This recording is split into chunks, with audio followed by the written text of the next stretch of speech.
वफादारी अक्ल और खुलूस शक्ल और सूरत से नहीं, नीयत और अमल से पहचाने जाते हैं। बाज़ औक़ात वो जो दुनिया के लिए आम होते हैं हमारे लिए सबसे ख़ास बन जाते हैं। फितरत से मोहब्बत, जानवरों से दोस्ती और मेहनत का सला हमेशा मिलता है, कभी देर से सही। एक सरसब्ज व शादाब वादी में एक मेहनती किसान बशीर रहता था। बशीर गांव के उन लोगों में से था जो अपनी ज़मीन से मोहब्बत करते हैं, मेहनत को इबादत समझते हैं और कभी हार नहीं मानते। इसके पास एक खूबसूरत सा खेत था जहां वो सब्जियां, गंदम और कुछ फल उगाता था। लेकिन उसकी ज़िंदगी का असल हमसफ़र एक जानवर था, एक गधा जिसका नाम वो प्यार से शेरो रख चुका था। शेरो आम गधों से बहुत मुख्तलिफ था। वो समझदार, खामोश तबीयत का और अपने मालिक का बेहद वफादार जानवर था। बशीर जब भी बात करता, शेरो उसकी आंखों में आंखें डालकर सुनता जैसे सब कुछ समझ रहा हो। कभी कभार ऐसा लगता जैसे शेरो इंसानों से भी ज़्यादा समझदार हो।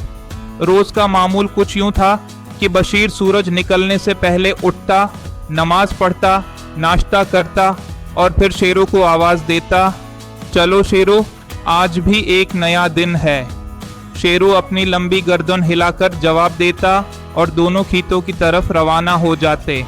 एक साल बारिश बहुत कम हुई, कनवे का पानी भी नीचे चला गया और खेत सूखने लगे। बशीर बहुत परेशान हो गया। गांव वाले भी फिक्र में मुब्तला थे। सबको लगता था कि इस साल फसल नहीं होगी। एक दिन बशीर शेरों के साथ पहाड़ की तरफ चला गया जहां कभी पानी के चश्मे हुआ करते थे। बशीर के कदम मायूसी से डूल रहे थे, लेकिन शेरों के अंदाज में अब भी उम्मीद थी। वो पहाड़ की ढलवान पर एक खास जगह जाकर रख गया और ज़मीन को सोंगने लगा, फिर अपनी टांग से ज़मीन खोदने लगा। बशीर ने चौंक कर देखा, शेरो, क्या तुम कुछ ढूंढ रहे हो? उसने करीब जाकर ज़मीन को हाथ लगाया तो वो नम थी। ये वही पुराना नाला था जो बरसों पहले खशक हो चुका था। बशीर को उम्मीद की एक किरण नजर आई। उसने गांव के लड़कों को बुलाकर नाले की सफाई शुरू की। कई दिनों बाद एक सुबह खुशखबरी सुनने को मिली। पानी का एक बारीक धारा नाले से बहने लगा था। गांव में खुशी की लहर दौड़ गई। सबने बशीर की मेहनत को सराहा, लेकिन बशीर ने सबके सामने कहा, औसल शुक्रिया तो शेरों का है जिसने हमें जगह दिखाई। कुछ ही हफ्ते गुजरे थे कि गांव के अर्धगर्द चौरों का एक गरवा आ गया। रात के अंधेरे में वो खेतों से सब्जियां, अनाज और कभी कभार जानवर भी चरा लेते। बशीर को भी खौफ लाहिक हो गया। वो सोचने लगा कि अपना खेत कैसे बचाया जाए। एक रात उसने फैसला किया कि शेरों को खेत के करीब बांध दे, क्योंकि अगर कोई आता तो कम इज़ कम शेरो शोर मचाकर इत्तला दे सकता था। इसी रात कुछ चौर खेत में दाखिल हुए। जैसे ही उनके कदमों की चाप आई, शेरों ने जोर जोर से हनहनाना शुरू कर दिया। उसने अपने पांव जोर जोर से जमीन पर मारे। आवाज सुनकर बशीर फौरन बीदार हो गया और लाठी लेकर दौड़ पड़ा। गांव के दूसरे लोग भी आ गए। चौर भाग निकले। अगली सुबह सब लोग शेरों के पास आए और उसके गले में फूलों का हार डाल दिया। एक बुजुर्ग ने कहा, अगर ये गधा न होता तो आज आधी फसल जा चुकी होती। कुछ महीने बाद बशीर ने सोचा कि वो शहर जाकर सब्जियां बेचे ताकि ज्यादा फायदा हो। उसने सब्जियां गुठरियों में बांधे, शेरों को तैयार किया और दोनों रवाना हो गए। रास्ता काफी ऊंचा नीचा था। पहाड़ी रास्तों में एक जगह एक गहरा गड्ढा था जिस पर पुराना सा लकड़ी का पल बना हुआ था। बशीर ने जैसे ही पल पर कदम रखा, वो फिसल गया और सीधा गड्ढे में जा गिरा। शेरों घबरा गया, लेकिन उसने होश नहीं खोया। वो भागकर पास के दरख्तों से लकड़ियों के टुकड़े अपने मुना में उठा उठाकर गड्ढे के किनारे लाकर फेंकता रहा। उसने जमीन खोदकर एक तरफ ढलान सी बना दी।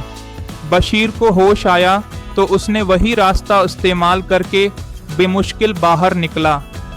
बशीर ने शेरों को गले लगाया और आंखों में आंखें डालकर कहा, शेरों, तुम सिर्फ एक जानवर नहीं, तुम मेरी जिंदगी का फरिश्ता हो। शेरों अब सिर्फ बशीर का साथी नहीं रहा था, बल्कि पूरे गांव का हीरो बन चुका था।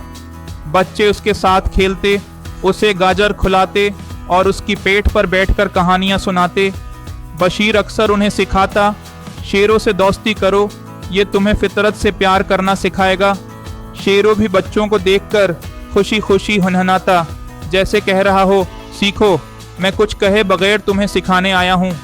एक दिन गांव के लोग एक नए मंसूबे पर बहस कर रहे थे कि खेतों की जगह एक बड़ी मार्केट बनाई जाए। सबके पास अपने अपने दलाइल थे। कुछ लोग तरक्की की बात कर रहे थे, कुछ ज़मीन बेचने की। बशीर खामोश था। उसने सिर्फ एक बात कही, ये ज़मीन मेरी माँ जैसी है, मैं उसे कैसे बेच दूँ। उसी लम्हे शेरो आगे बढ़ा और खेत के दरमियान जाकर खड़ा हो गया। उसकी खामोशी ने सबको झंझोड़ दिया। लोग कुछ लम्हे खामोश खड़े रहे। फिर एक बूढ़े शख्स ने कहा, जब एक जानवर को अपनी ज़मीन का एहसास है तो हम इंसान क्यों बेहिस हो जाएं।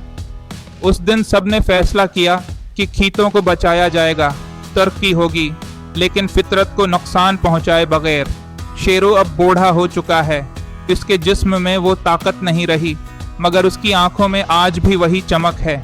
वो गांव के बच्चों को बैठा कर सुनता है और बशीर अब भी हर सुबह इससे कहता है, चलो शेरो, आज भी एक नया दिन है। अखलाकी सबक, वफादारी, अक्ल और खुलूस शक्ल और सूरत से नहीं, नीयत और अमल से पहचाने जाते हैं। बाज़ औक़ात वो जो दुनिया के लिए आम होते हैं हमारे लिए सबसे ख़ास बन जाते हैं। फितरत से मोहब्बत, जानवरों से दोस्ती और मेहनत का सला हमेशा मिलता है, कभी देर से सही।